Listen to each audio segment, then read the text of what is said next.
Assalamu alaikum wa rahmatullahi wa barakatuh. Insha'Allah ta'ala, today we will analyze the 16th ayah of Surah Mulk. أعوذ بالله من الشيطان الرجيم بسم الله الرحمن الرحيم.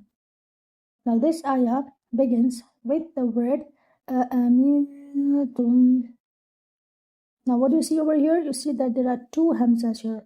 And both the hamzas are with fatha. So make sure to give them one count. Okay?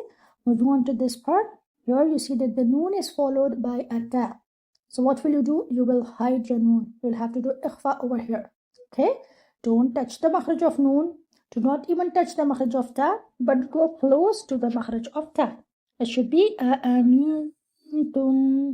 For the ta, which is with dhamma, circle your lips, as the dhamma is accompanied by the circling of the two lips. Okay, so circle your two lips for the dhamma. You all know that the harakat are accompanied by the facial movements, right? Fatha is accompanied by opening of the mouth. Dhamma is accompanied by circling of the two lips, and kasra is accompanied by lowering the jaw. Okay, so whenever you are reading, try to read your harakat with their accompanied facial movements. Okay, inshallah. Now moving on to the next part, which is this part, which is idgham over here. Meme is followed by a meme. So this rule is the rule of meme sakina, which is idgham mithlain saghir. So what will you do over here? Just stretch the gunna. Okay, for now, you don't have to do anything. We will not go into the details, but what will you do over here? You will stretch the gunna. أَأَمِنْتُمْ مَنْ فِي السَّمَاءِ. Now coming on to this part, what is this over here? This is ikhfa over here. Noon is followed by a fa, so hide your noon. Okay, go close to the makhraj of fa, hide your noon over here and stretch the gunna. Now here the fa will join with the sin. Okay, read your sin with the whistling sound, and it should be light.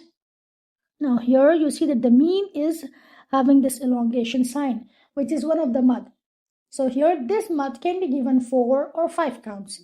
Okay, 4 or 5 counts. Okay, it's not that sometimes you give it 4 or sometimes you give it 5. No, try to be consistent in your countings. If you are giving 4 counts to your mad, this mad, the name of this mad is mad wajib muttasil. So if you are giving 4 counts over here, so throughout your recitation, try to give it 4 counts. Okay, do not keep changing like 4 is allowed, 5 is also allowed. So in one ayah I will give it 4 and in another ayah I will give it 5. No, not like that.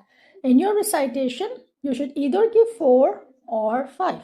Okay, now moving on to the next part here.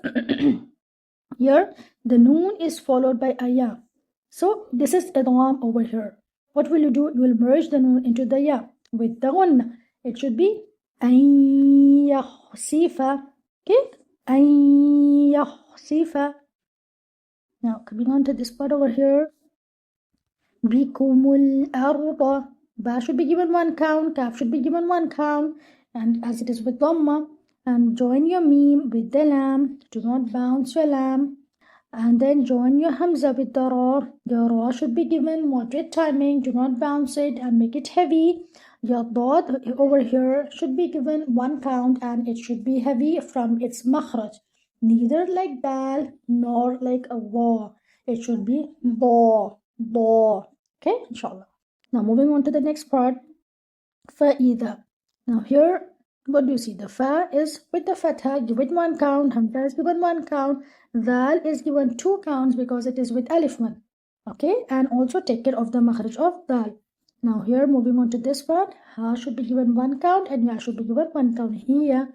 Now this part, tamu, your ta should be given 1 count. Your meme here is with the dhamma. And here it is actually one of the mad, which is like mad arid sukoon. You can give it 2, 4 or 6 counts over here. So you can stretch it to either 2 or 4 or 6. And then the ra at the end should be heavy as it is preceded by a sakin letter, which is preceded by a dhamma. Okay, so make sure to read your ra heavy. So practice well with the Shaykh, inshaAllah ta'ala. Jazakum Allahu khair. Assalamu alaikum wa rahmatullahi wa barakatuh.